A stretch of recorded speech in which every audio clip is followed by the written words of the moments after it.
Pernahkah kalian membayangkan kalau dua boneka paling mengerikan di dunia, Annabelle dan Chucky, saling berhadapan?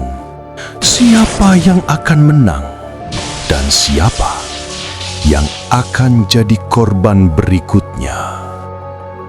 Mari kita mulai dari asal mereka. Annabelle lahir dari kisah nyata.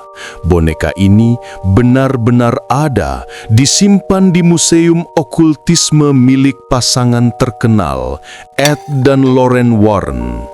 Katanya, di dalam boneka itu bersemayam roh jahat yang menipu. Bukan roh anak kecil, seperti yang banyak orang kira.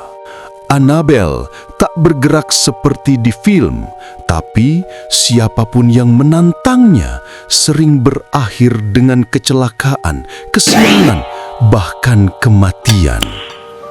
Sementara itu, Chucky lahir dari dunia fiksi. Boneka ini dirasuki oleh jiwa pembunuh berantai bernama Charles Lee Ray yang menggunakan sihir voodoo untuk memindahkan jiwanya sebelum ajal menjemput. Bedanya, Chucky punya kesadaran manusia penuh. Ia bisa berpikir, berbicara, dan menyusun strategi membunuh. Kalau Annabelle adalah roh jahat yang terperangkap, maka Chucky adalah manusia jahat yang menolak mati. Jenis arwah yang merasuki. Annabelle bukan sekedar boneka terkutuk. Ia dihuni oleh entitas iblis kelas tinggi, bukan roh biasa. Ia tak sekedar membunuh, tapi menghisap energi ketakutan, merusak hidup siapapun yang berani mendekat.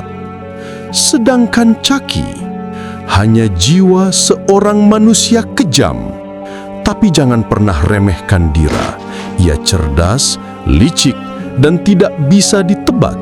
Ia tahu cara menggunakan senjata, menipu korban, bahkan menciptakan boneka baru untuk memperluas kekuatannya. Kutukan versus kesadaran. Kalau bicara soal kekuatan, Annabelle menang telak di sisi supranatural. Ia bisa memunculkan bayangan, menggerakkan benda, dan menghantui tanpa perlu hadir secara fisik. Ia tak butuh senjata karena ketakutan adalah senjatanya. Tapi Chucky unggul di sisi kesadaran dan kecerdikan. Ia tahu kapan harus menyerang dan kapan harus bersembunyi. Bahkan ia bisa bersekutu kalau itu bisa membuatnya menang. Jadi ini pertarungan antara iblis abadi melawan pembunuh cerdas yang tak bisa mati. Korban dan fenomena nyata. Fakta menyerangkannya, beberapa pengunjung Museum Warren yang meledek Annabelle mengalami kecelakaan misterius setelahnya. Ada yang meninggal di perjalanan pulang, ada yang tiba-tiba sakit tanpa sebab. Sedangkan korban Chucky tentu hanya ada di film, tapi di dunia nyata banyak kasus pembunuhan yang meniru gaya dan metode sadisnya. Beberapa bahkan menyebut Chucky sebagai ikon kejahatan modern. Bagaimana jika mereka berdua saling berhadapan? Bayangkan ini. Chucky berlari di koridor gelap, pisau di tangannya, tertawa pelan penuh gila. Tiba-tiba, lampu padam.